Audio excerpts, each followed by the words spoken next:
நண்பர்கள் அனைவருக்கும் வணக்கம். எல்லாரும் எப்படி இருக்கீங்க? நல்லா இருக்கீங்களா? நல்லா இருப்பீங்க அப்படின்னு நினைக்கிறேன். இன்று ஒரு தகவல் என்ன அப்படின்னு பார்த்தீங்கன்னா, ஒரு நபர் கடவுள்கிட்ட ஒரு கேள்வி கேட்குறாரு. இறைவா, காசு இருக்கிறவங்கள, காசை கொடுக்குறவங்கள எல்லாத்தையும் எல்லா நபர்களுக்கும் பக்கத்தில் நீ அருள் புரிகிற, காசு இல்லாத எங்களுக்கு ரொம்ப தூரத்தில் தெரிகிற அப்படின்னு சொல்லிட்டு அதுக்கு கடவுள் சொல்லியிருக்காரு, தாய் சிறந்த ஒரு கோயிலும் இல்லை, நான் உன் வீட்டில் இருக்கிறேன், என்னை அங்கேருந்து நீங்கள் கும்பிடலாம். கேட்கல. தந்தை சொல்மிக்க மந்திரம் இல்லை, என்கிட்ட நீ கேட்க வேண்டிய எல்லா அறிவுரைகளும் உங்கள் அப்பா கிட்ட கேட்கலாம், அதை நீ கேட்கவே இல்லை. ஏதாச்சும் மக்களுக்கு நீங்கள் உதவி செய்யணும் அல்லது எனக்கு செய்யக்கூடிய அந்த பூஜைகளை எல்லாத்தையும் இல்லாத ஏழை எளிய மக்களுக்கு செய்ய, உனக்கு தான தர்மம் கிடைக்கும், வாழ்க்கையில் நல்லா இருப்ப. அதையும் நீ செய்யலை.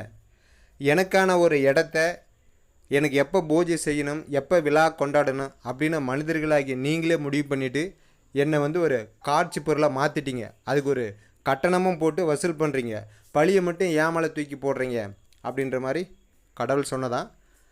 இதை நான் ஏன் சொல்கிறேன்னா, அப்பா அம்மாவை விட சிறந்த கடவுள் உலகத்தில் எங்கேயும் இல்லை. அவங்கள வணங்கினா போதுமானது. மாதா பிதா குரு மூணாவது இடத்துல தான் கடவுளே வராரு. அதே மாதிரி நம்மளில் பல பேர் நம்ம செய்யக்கூடிய தப்பை நம்ம ஒத்துக்கிறது இல்லை. அதுக்கு நான் காரணம் இல்லை, அவர் தான் காரணம் அப்படின்னு சொல்லிட்டு பழியை மற்றவங்க மேலே போடுறோம். எப்பயுமே நாம் ஒரு தப்பு செஞ்சிட்டோம் அப்படின்னு சொன்னால் அதை உணர்ந்து அந்த தப்பை ஏற்றுக்குங்க. கண்டிப்பாக மறுபடியும் அந்த மாதிரியான ஒரு தப்பு வாழ்க்கையில் நடக்காது. ஓகே, மை வித் ரேட்ஸில் காலையிலேருந்து நிறைய நபர்களுடைய கேள்வி, சார் இந்த மாதிரி ஒரு பிரச்சனை ஓடிக்கிட்டு இருக்குது, மை வித் ரேட்ஸ் மேலே சில பிரச்சனைகள் சில நபர்கள் சொல்லிக்கிட்டு இருக்கிறாங்க. நான் சிஎம்க்கு அப்டேட் பண்ணியிருந்தேன், பணம் பே பண்ணியிருந்தேன், எனக்கு இன்னும் சிஎம் பின்னு வரல, 2 நாளைக்கு மேலே ஆயிடுச்சு அப்படின்ற மாதிரி சொல்லியிருந்தீங்க. கண்டிப்பாக எல்லாத்துக்கும் பின்னு வரும், சரிங்களா? எப்போயாச்சும் ஒரு டைம் இந்த மாதிரி ஏதாச்சும் ஒரு அட்மினில் ஏதாவது ஒரு சாஃப்ட்வேரில் பிரச்சனை அல்லது இந்த மாதிரியான ஏதாவது ஒரு பிரச்சனை அப்படின்னு சொன்னால் 1 நாள் அல்லது 6 நாளில் டிலே ஆகிறதுல தப்பு கிடையாது. நம்ம நிறுவனம் எப்பயுமே டிலே பண்ணாது. டிலேனா அதுக்கு ஏதாச்சும் ஒரு காரணம் இருக்கும், பொறுத்துங்க. கண்டிப்பாக எல்லாத்துக்கும் பே பண்ண அத்தனை பேர்த்துக்கும் சிஎம் பின்னு வரும். இன்னும் சில நபர்கள் இந்த மாதிரியான நேரத்தில் நான் சிஎம் அப்டேட் கொடுக்கலாமான்னா தாராளமாக கொடுக்கலாம். நிறுவனம் எப்போதும் அப்டேட் செய்கிறதுக்கோ அல்லது நீங்கள் ஓஎம்பிஎம் ஜாயின் பண்ணுறதுக்கோ எப்போதுமே பண்ணாதீங்க செய்யாதீங்க அப்படின்னு சொன்னதே கிடையாது.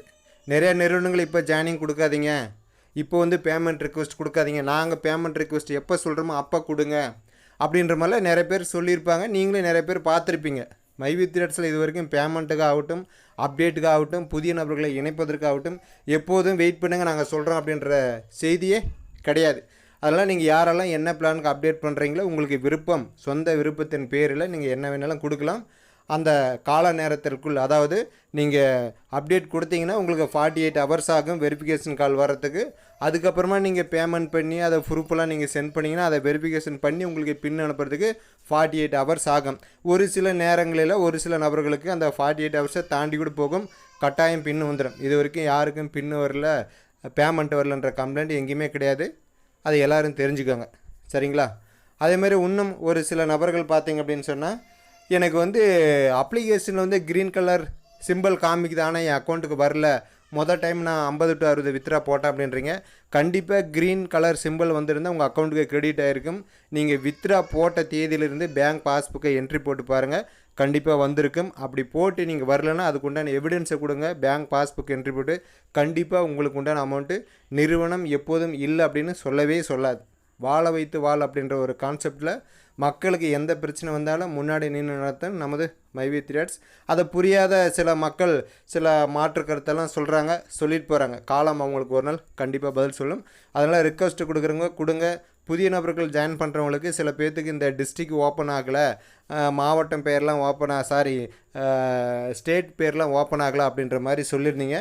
அந்த மாதிரி நேரத்தில் கொஞ்சம் நேரம் கழித்து பண்ணுங்கள், கண்டிப்பாக உங்களுக்கு ஒர்க் ஆகும். ஏன்னா நம்ம அப்ளிகேஷனில் அப்டேஷன் பேக்கில் போயிட்டுருக்கிறதுனால உங்களுக்கு நோட்டிஃபிகேஷனை காமிக்கும். இந்த மாதிரி புதுசாக ஏதாச்சும் உங்களுக்கு அப்டேஷன் பிரச்சனை, ஏதாச்சும் வீடியோ வரல, ஒயிட் பேஜாக வருது, அமௌண்ட்டு சரியாக ஆட் ஆகலைன்னா ஒரு டைம் உங்கள் அப்ளிகேஷனை டெலீட் பண்ணிவிட்டு அதுக்கப்புறம் இன்ஸ்டால் பண்ணுங்கள் அப்படின்ற மாதிரி காமனான ஒரு நோட்டிஃபிகேஷன் இருக்கும். அதனால் எந்த பிரச்சனை அப்ளிகேஷனில் வந்தாலே ஒரு 1 hour 2 hour கழித்து பண்ணுங்கள், கண்டிப்பாக உங்களுக்கு சரியாயிரும். உங்கள் விருப்பத்தின் பேரில் யார் என்ன பிளானுக்கு அப்டேட் கொடுக்குறீங்களோ தாராளமாக கொடுக்கலாம் அப்படின்றத இதன் மூலிமா சொல்லிக்கிறேன். இந்த வீடியோ உங்களுக்கு பயனுள்ளதாக இருக்கும் அப்படின்னு நான் நினைக்கிறேன். நீங்களும் நினச்சிங்கன்னா நமது சேனலை சப்ஸ்கிரைப் பண்ணுங்கள், நண்பர்களுக்கு ஷேர் பண்ணுங்கள். மீண்டும் நாளை ஒரு புதிய மை வித் அப்டேட்டுடன் உங்களை சந்திக்கிறேன். நன்றி, வணக்கம்.